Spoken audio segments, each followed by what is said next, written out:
کعب ابن اشرف کو حضور نے قتل کروایا، اس کے جرائم کی وجہ سے، اس کا جرم تھا گستاخی رسول، اس کا جرم تھا نقض عہد شکنی، اس کا جرم تھا کہ محمد ابن مسلمہ نے بالوں کو دونوں ہاتھ مضبوط سے ڈالے اور پکڑے اور کہا خذ ہو، پکڑو اس اللہ کے دشمن کو، اور سب نے تلواروں کے وار کیے لیکن یہ بچ گیا۔ تو پھر محمد ابن مسلمہ نے اپنی کدال اٹھائی اور اٹھا کے اس کو ماری، آر پار ہو گئی اور اس نے چیخ نکالی اور وہیں مردار ہو گیا، ڈیر ہو گیا۔ اور یہودیوں کو پیغام چلا گیا کہ اگر بد زبانی کرو گے، توہین رسول کرو گے، مسلمانوں کی عورتوں کی عزتوں سے کھیلو گے، اللہ کے نبی کے ساتھ دشمنی رکھو گے، یہ انجام ہوگا۔ لیکن یہ فیصلہ اللہ کے نبی کا بحیثیت حاکم کے تھا۔ آپ حاکم تھے نا مدینہ کے، ریاست مدینہ کے حاکم بھی تھے، قاضی بھی تھے۔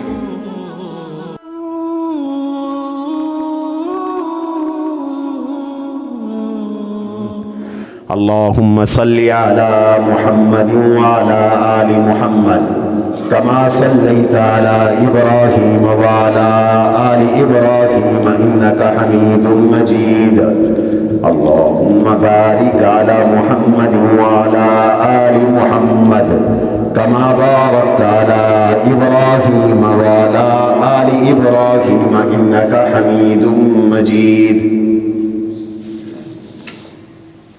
عزیزان گرامی، سامعین محترم، بزرگوں اور عزیز ساتھیوں،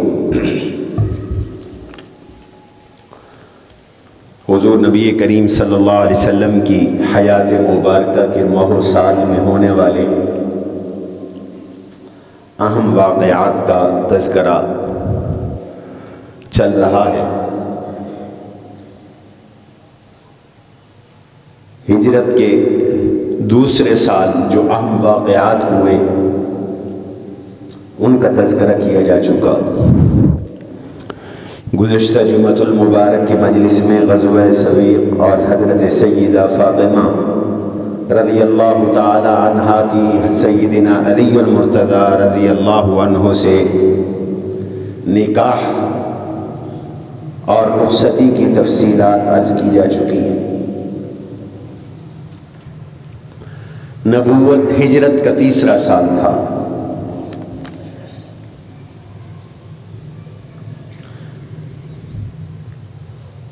اس سے قبل ہجرت کے دوسرے سال کے اختتام پر آپ نے پہلی عید الاضحیٰ ادا فرمائی، اور یہ مسلمانوں کی دو خوشیوں کا دن تھا۔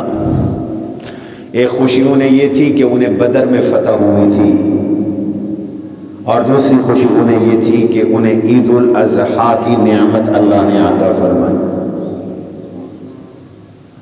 محرم الحرام میں آپ صلی اللہ علیہ وسلم کو اطلاع ملی، عرب کا ایک قبیلہ تھا جو بڑا جنگجو تھا، بنی غطفان۔ بنی غطفان کی ایک شاخ بنو ثعلبہ اور قبیلہ محارب ایک جگہ پر مدینہ منورہ پہ حملہ کرنے کے لیے جمع ہو رہی۔ مدینہ منورہ کی سالمیت کو خطرہ لاحق ہوا۔ جناب رسول اللہ صلی اللہ علیہ وسلم کو اطلاع ملی کہ حضور کے وطن کو، وطن مبارک کو، مدینہ منورہ کو خطرات لاحق ہیں، اور آپ کے دشمن قبائل بنو ثعلبہ اور محارب لشکر اکٹھا کر کے مدینہ پہ حملہ کرنا چاہتے ہیں، شباشی مدینہ پہ شب خون مارنا چاہتے ہیں۔ تو اللہ کے نبی علیہ السلام نے وطن کی محبت میں اور مدینہ کے دفاع میں کبھی بھی کمزوری نہیں دکھائی۔ اس سے قبل کہ آپ انتظار فرماتے کہ یہ آئیں گے اور ہم مدینے کا دفاع کریں گے. آپ نے اقدام فرمایا, صحابہ کو پکارا, فانتدب المسلمین, آپ نے آواز لگائی, میں جہاد کے لیے نکل رہا ہوں, ذی امر جا رہا ہوں, غطفان کے قبائل سے جنگ کرنے جا رہا ہوں, جہاد کرنے جا رہا ہوں, میرے ساتھ کون چلے گا؟ 400 صحابہ آپ کے ساتھ تیار ہو گئے. آپ صلی اللہ علیہ وسلم نے 400 صحابہ کے ہمراہ 400 صحابہ کا لشکر لے کر ان قبائل کی طرف روانہ ہوئے. آپ جب بھی مدینہ سے جاتے تھے تو کسی کو اپنا خلیفہ, جانشین اور نائب بنا کر جاتے تھے. اس موقع پر آپ صلی اللہ علیہ وسلم نے فاستخلف عثمان ابن عفان, حضرت عثمان ابن عفان رضی اللہ عنہ کو اپنا قائم مقام بنایا. مدینہ کی ریاست کے امور ان کے سپرد فرمائے, اپنا مصلی اور منبر ان کے حوالے فرمایا, اور 400 صحابہ کے ساتھ آپ روانہ ہو گئے. راستے میں ایک جگہ آتی ہے ذی القصہ. اس ذی القصہ کے مقام پر آپ کے صحابہ نے ایک شخص کو گرفتار کیا جس کا نام تھا جبار, اور اس کا تعلق بھی اسی جنگ کرنے والے قبیلے سے تھا, بنو ثعلبہ سے تھا. اس کو گرفتار کیا, اسے پوچھا کہاں جا رہے ہو؟ اس نے کہا یثرب جا رہا ہوں. یثرب مدینے کا دوسرا نام ہے. میں وہاں جا کر حضور کو دیکھنا چاہتا ہوں, ان کے دین کی معلومات لینا چاہتا ہوں, اپنی قوم اور برادری کے حالات ان سے شیئر کرنا چاہتا ہوں, ان کو بتانا چاہتا ہوں. صحابہ اس کو گرفتار کر کے حضور صلی اللہ علیہ وسلم کی خدمت میں لے آئے.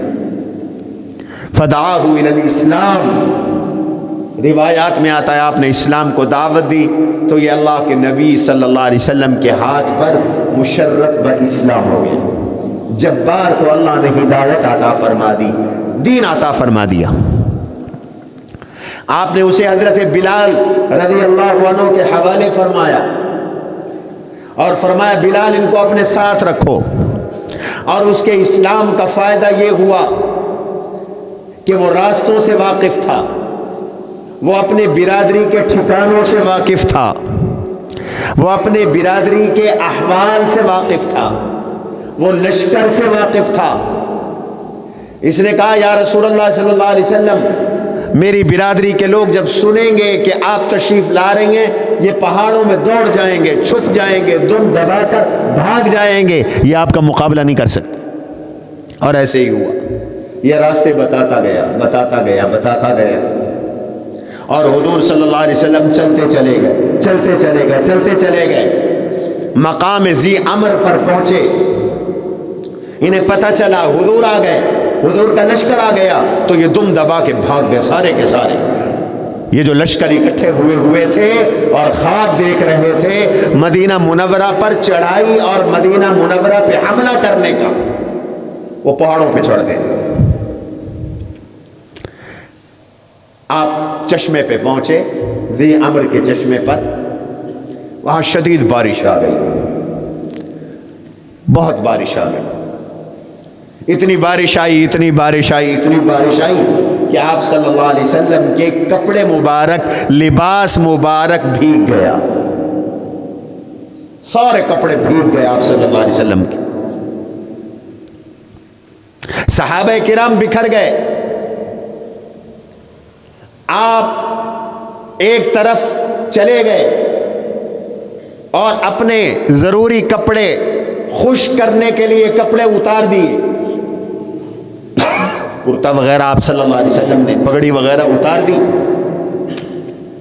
تاکہ یہ خشک ہو دھوپ کے اندر. ان مشرکین کو پتہ چلا کہ حضور تو تنہا ہے, اللہ کے نبی تو اکیلے ہی ہیں، موقع بڑا اچھا ہے۔ انہوں نے اپنا ایک پہلوان جس کا نام تھا دعثور، اس دعثور کو تیار کیا کہ جاؤ اب تمہاری پہلوانی دکھانے کا موقع آ گیا ہے۔ وہ دیکھو مسلمانوں کے نبی تنے تنہا ہیں، آپ کے صحابہ اپنے اپنے کاموں میں لگے ہوئے ہیں، آپ کے پاس کوئی نہیں ہے، بڑا اچھا موقع ہے، حضور پہ حملہ کر دو، جا کر حضور کو شہید کر دو۔ یہ شخص آیا، حضور اکیلے تھے، چھپتا چھپاتا آیا اور اچانک حضور کے سامنے تلوار نکال لی اور اس دعثور بن حارث نے حضور کے سامنے تلوار یوں سونتی اور سونت کے کہا من یمنعک منی، اب بتاؤ تمہیں کون بچائے گا، اب بتاؤ تمہیں کون بچائے گا۔ حضور بہادر بھی تھے، حضور متوکلین کے سردار بھی تھے، حضور اللہ کے علاوہ دل میں کسی کا خوف نہیں رکھتے تھے۔ تلوار سامنے ہے، حملہ آور نے یوں تلوار سونتی ہوئی ہے، آج کا مسلمان ہوتا تو اس کے پاؤں پکڑ لیتا، مجھے معاف کر دے۔ یہ تو رسول اللہ صلی اللہ علیہ وسلم تھے، وہ اپنے آپ کو منوانا چاہتا تھا، حضور اللہ کو منوانا چاہتے تھے۔ اس نے کہا من یمنعک منی، آپ کو کون بچائے گا۔ آپ نے کڑک دار لہجے میں فرمایا اللہ، مجھے کون بچائے گا، سارے بولو، اور اللہ کے سوا کوئی بچانے والا بھی نہیں ہے، اللہ کے سوا کوئی حفاظت کرنے والا بھی نہیں ہے۔ حضور کی حفاظت بھی اللہ رب العزت نے کی، رب ذوالجلال نے فرمائی، اور اللہ نے فرمایا میں نے بچایا، میں نے حفاظت کی اپنے حبیب کی۔ ادھر آپ نے فرمایا اللہ، ادھر حضرت جبریل امین علیہ السلام نے اس کے سینے پر مکہ مارا، یہ پیچھے گر گیا، لرزا، پیچھے گرا، آپ نے تلوار اٹھا لی، فرمایا اب بتا من یمنعک منی، تجھے کون بچائے گا۔ یہ کہنے لگا اشہد ان لا الہ الا اللہ واشہد ان محمدا عبدہ ورسولہ،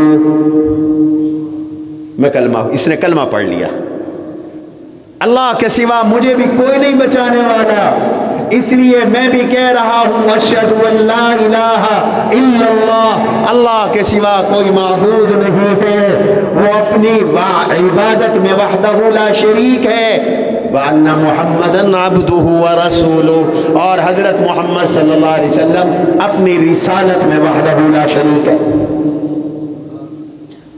آپ صلی اللہ علیہ وسلم نے اس کو معاف فرمایا، یہ مسلمان ہو گیا، اور تلوار بھی اس کے حوالے کر دی، لے جا تلوار۔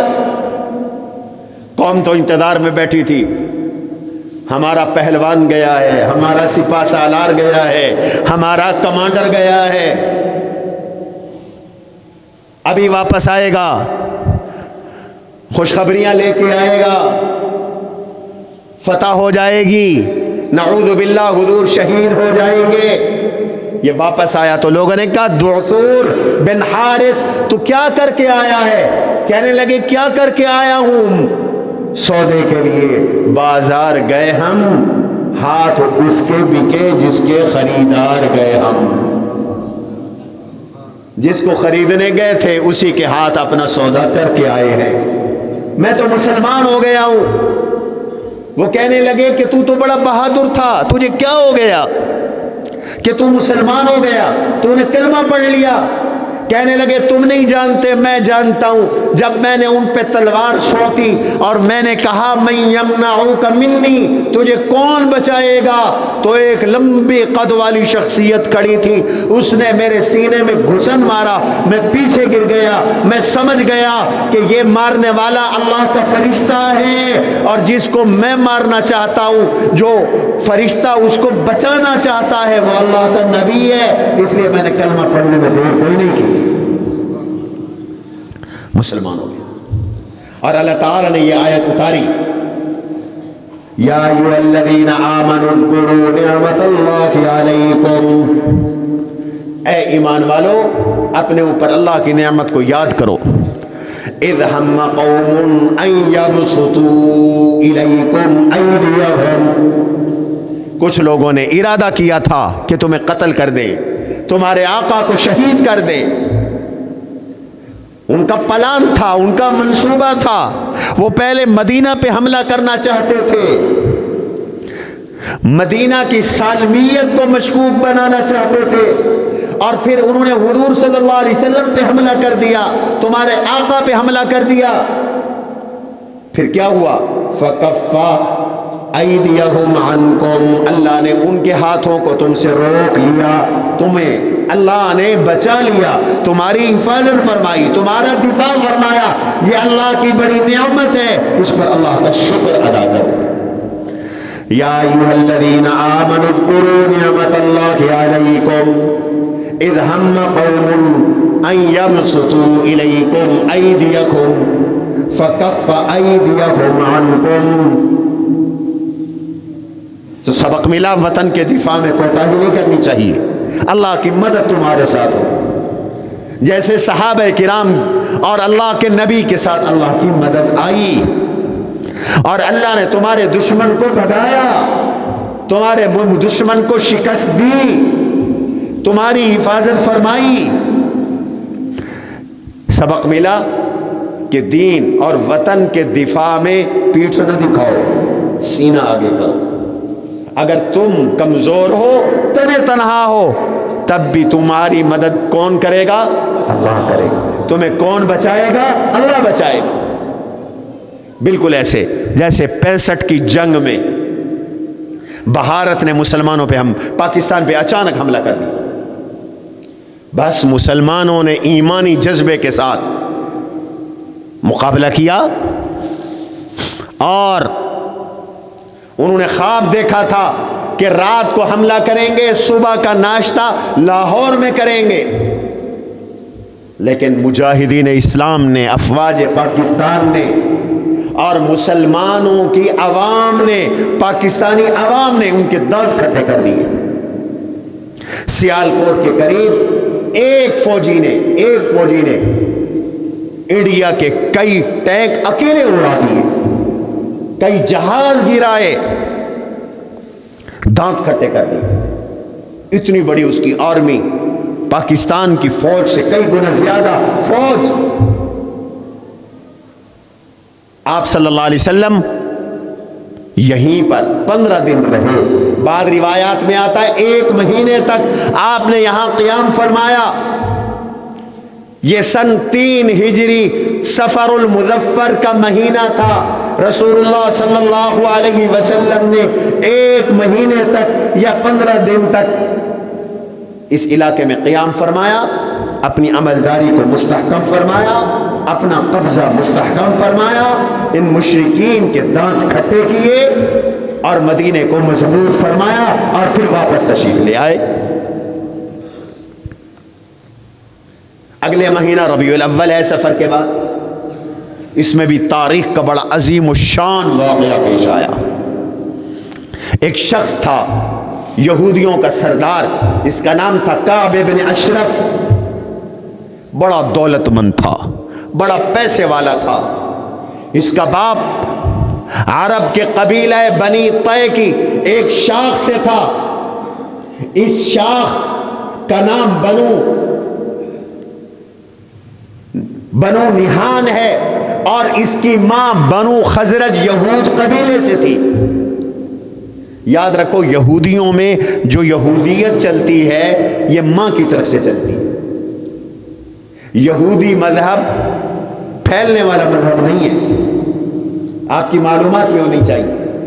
یہودی اسی کو یہودی تسلیم کرتے ہیں جس کی ماں یہودی ہو، وہ کوئی نیا یہودی اپنے اندر نہیں گھسنے دیتے۔ اسلام پھیلتا ہے، عیسائی وہ اپنے مذہب کی اشاعت کرتے ہیں، یہودی نہیں کرتے۔ یہودی وہی ہے جو نسلی یہودی ہے، اور نسل بھی ان کی باپ سے نہیں، ان کی ماں سے چلتی۔ تو یہ کعب ابن اشرف کی ماں یہودیہ تھی، بنو خزرج کی تھی، باپ بنو طے قبیلے کا تھا، بڑا دولت مند تھا، بڑا سردار تھا، بڑا پیسے والا تھا، اور مدینہ منورہ کے نواح میں بہت بڑا چودھری اور بہت بڑا وڈیرا تھا، اسلام سے جلتا تھا، رسول اللہ کا دشمن تھا۔ اسے جب پتہ چلا کہ مشرکین مکہ تو ہار گئے، انہیں شکست فاش ہو گئی، بڑی تکلیف ہوئی، بڑا پریشان ہوا، کہنے لگا کہ اگر مکہ کے قریشی ہار گئے تو پھر زمین کا بطن زمین کے ظاہر سے بہتر ہے، ہمیں مر جانا چاہیے۔ اس غصے میں اس نے حضور کی توہین شروع کر دی، اللہ کے نبی کی حجب کرتا تھا، مسلمانوں کو بک بک کرنا شروع کر دیا، لونڈیاں خریدی، ان سے کہتا تھا کہ تم گانے گاؤ، اور گانوں میں حضور علیہ السلام کے خلاف اور صحابہ کے خلاف، اہل ایمان کے خلاف گالیاں نکالو، ان کی حجب کرو، ان کو برا بھلا کہو۔ اور اس نے حضور کی قتل کا بھی ایک منصوبہ بنایا، بعد روایات میں آتا، حضور کو دعوت کے بہانے بلایا، حضور علیہ السلام تشریف لے گئے، آپ تو دعوت ہر کسی کی قبول فرماتے تھے، سنت ہے جب کوئی دعوت دے تو دعوت قبول کرو، مسلمان کے جو مسلمان پر حقوق ہیں ان میں بھی ایک حق یہ ہے کہ وہ جب تمہیں بلائے تو دعوت قبول کرو۔ اور ولیمے کے بارے میں تو صراحت ہے، اذا دعی احدکم الی المدینہ فلیأتها، جب تم میں سے کسی کو ولیمے میں بلایا جائے تو وہ جائے، بشرطے کہ وہاں منکرات نہ ہوں۔ آج کل بہت سی شادیاں ایسی ہیں جہاں پر اللہ کے احکام ذبح کیے جاتے ہیں، ایسی تقریبات میں جانا ممنوع ہے، نہیں جانا چاہیے تاکہ ان کی تائید نہ ہو۔ اور اگر شادی ٹھیک ہے، کوئی ولیمے میں بلاتا ہے، حضور علیہ السلام نے ارشاد فرمایا تم جاؤ، اور آپ ویسے دعوت قبول فرماتے تھے، آپ تشریف لے گئے، اس نے چال بازی یہ کی، پلان بنایا کہ اوپر سے آپ پر پتھر گرا دے اور حضور شہید ہو جائے۔ قریب تھا کہ وہ پتھر آپ پر گر جاتا، جبریل امین نے آپ کو اپنے پروں میں لپیٹ لیا اور اٹھا کر آپ کو لے گئے، حضور کو یہاں سے لے گئے اور اپنی تحویل میں اپنے پروں میں چھپا کر جبریل امین لے گئے، اور اس کا یہ پلان ناکام ہوا۔ یہ کعب ابن اشرف بدمعاش تھا، بہت تکلیف تھی اسے۔ یہ اب مکے چلا گیا اور مکہ کے قریشیوں سے جا کر تعزیت کی، رویا ان کے ساتھ مل کر، ہائے تمہارے مقتولین، تمہارے سردار مسلمانوں نے بدر میں مار ڈالے، ان کی لاشوں کو کنویں میں پھینک دیا اور انہیں انتقام کے لیے ابھارا، اشتعال پھیلایا، آگ لگائی اور انہیں حوصلہ دیا، یقین دہانی کرائی کہ تم آؤ انتقام لینے کے لیے، مدینے پہ حملہ کرو، ہم تمہارے ساتھ ہیں۔ آج کل لوگ کہتے ہیں نا قائد ہمارے قدم بڑھاؤ ہم تمہارے ساتھ ہیں، اس نے بھی جا کے یہی کہا قدم بڑھاؤ ہم تمہارے ساتھ ہیں۔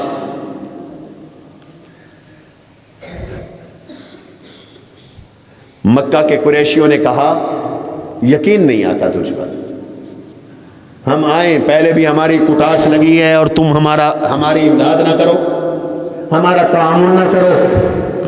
اچھا تم بتاؤ پہلے ایمانداری سے، ہم زیادہ سچے ہیں یا مسلمان زیادہ سچے ہیں؟ اس نے کہا تم زیادہ سچے ہو، حالانکہ وہ مشرک تھے اور یہ یہودی شرک نہیں کرتے تھے، اس نے کہا ہم زیادہ ہدایت پر ہیں، یہ مسلمان زیادہ ہدایت والے ہیں. یہ کہنے لگا تم زیادہ ہدایت والے ہو. ابو سفیان نے کہا بات نہیں بنی، یقین نہیں آتا، تم ذرا ہمارے بت کو سجدہ کرو، ہمیں یقین ہو کہ تو سچا ہے اور تو ہماری مدد کرے گا.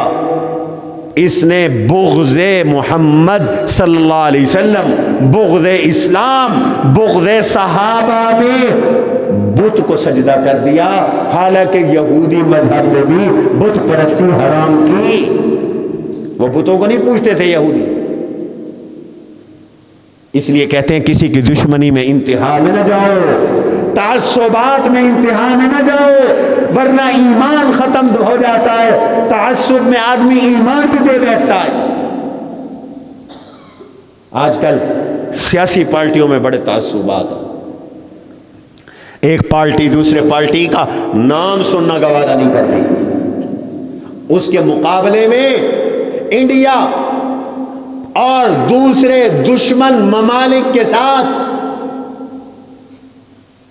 اتحاد کرنے کے لیے تیار ہیں، لیکن اپنے ملک کے لوگوں کے ساتھ اتحاد کرنے کے لیے تیار نہیں. یہ تب ہوتا ہے جب آدمی تعصب میں انتہا کو چلا جائے. دشمنی میں بھی اعتدال رکھو، دوستی میں بھی اعتدال رکھو. اتنی دشمنی نہ کرو کہ کل کو دوستی ہو تو تمہیں شرمندگی اٹھانی پڑے، اور اتنی دوستی نہ کرو کہ کل کو مخالفت ہو تو شرمندگی اٹھانی پڑے. یہ بدبخت کعب بن اشرف اسلام دشمنی میں اتنا آگے چلا گیا کہ بت کو بھی سجدہ کر لیا، بت پرست اور مشرک بن گیا. اور کہتا ہے آؤ، قرآن کریم نے اس کو ذکر کیا. أَلَمْ تَرَ إِلَى الَّذِينَ أُوتُوا نَصِيبًا مِنَ الْكِتَابِ يُؤْمِنُونَ بِالْجِبْتِ وَالطَّاغُوتِ وَيَقُولُونَ لِلَّذِينَ كَفَرُوا هَؤُلَاءِ أَهْدَىٰ مِنَ الَّذِينَ آمَنُوا سَبِيلًا. یہ اسی کے لیے اتری تھی. أَلَمْ تَرَ إِلَى الَّذِينَ أُوتُوا نَصِيبًا مِنَ الْكِتَابِ. ان لوگوں کو دیکھو جنہیں کچھ کتاب ملی، اکثر تو بدل چکے ہیں، تھوڑی بہت ان کے پاس تورات موجود ہے. ان کو دیکھو، دیکھو حیرت کی بات ہے. یؤمنون بالجبت والطاغوت، بت پر ایمان لاتے ہیں، طاغوت پر ایمان لاتے ہیں. بت کا کلمہ پڑھتے ہیں، شیطان کا کلمہ پڑھتے ہیں، بت کے آگے سجدہ کرتے ہیں، شیطان کو خوش کرتے ہیں. یہ طاغوت کے حامی ہیں، یہ جبت کے حامی ہے. جبت بت کو کہتے ہیں. چیز تجھے حق سے ہٹا دے وہ طاغوت ہے. یہاں مشرکین مکہ طاغوت ہے. اور کچھ لوگ آج مغرب پر اور امریکہ پر ایمان رکھتے ہیں، ان پہ بھی یہ آیت سچی آ رہی. کوئی عقل کرو، کوئی شرم کرو. أَلَمْ تَرَ إِلَى الَّذِينَ أُوتُوا نَصِيبًا مِنَ الْكِتَابِ يُؤْمِنُونَ بِالْجِبْتِ وَالطَّاغُوتِ. یہ جبت و طاغوت پہ ایمان رکھتے ہیں. وَيَقُولُونَ لِلَّذِينَ كَفَرُوا هَؤُلَاءِ أَهْدَىٰ مِنَ الَّذِينَ آمَنُوا سَبِيلًا. کافروں سے یہ کہتے ہیں کہ تم مسلمانوں سے زیادہ ہدایت یافتہ ہو. عقل ان کی ماری گئی ہے. مشرک سے کہتے ہیں کہ تم موحدین سے زیادہ ہدایت یافتہ ہو.